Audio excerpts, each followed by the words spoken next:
So I was in the military for 14 years, joined at 17, went to the first Gulf War, came back with a series of problems, including post-traumatic stress disorder and depression. I had to leave the military in 1996 because of those illnesses. What transpired after that is, at that time, in the dark decade of the 90s, there was very little help for veterans. I didn't even know that this department, Veterans Affairs, existed. It was only through referral from a friend who said, you know what, you should go talk to this department and get help. So I prepared over the next 2.5 years, very difficult bureaucracy to negotiate to get help from. But 2.5 years, submitted a report with 100 pages from 9 different specialists, and I became a client of Veterans Affairs Canada, and basically I'm dependent upon them for financial security and medical care for the rest of my life. I realized that during this process of applying for these benefits it's hard. It's very difficult for injured soldiers to ask for help, because we have to ask for help from the very country that we said we were so strong that we were going to protect. So I wanted to change the system, make it better so that people didn't have to go through what I went through. And that's what I started doing around the year 2000.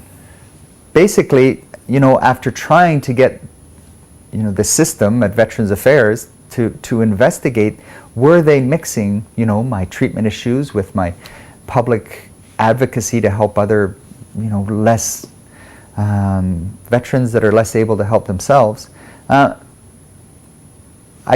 came up against a brick wall. They wouldn't do anything. They wouldn't investigate it. They wouldn't respond to me about it. And their curious recommendation in each time is that I needed to go see a psychologist when I was reporting harassment or misuse of private information. So I made a request.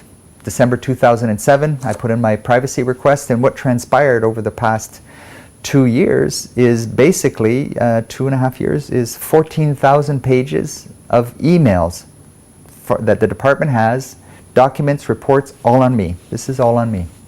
Right.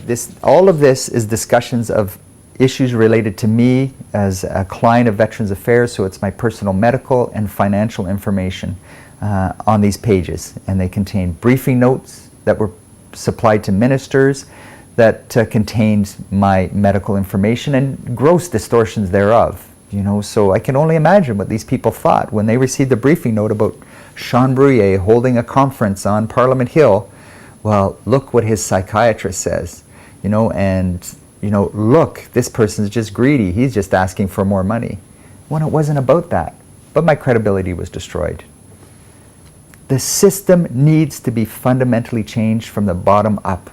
And these 14,000 pages show just how broken and how morally rotten really the culture is in the way that Canada cares for its injured soldiers. I couldn't believe the sense of betrayal that I was feeling. I couldn't believe that this government could organize such resources to make me, an injured soldier, Canada's enemy.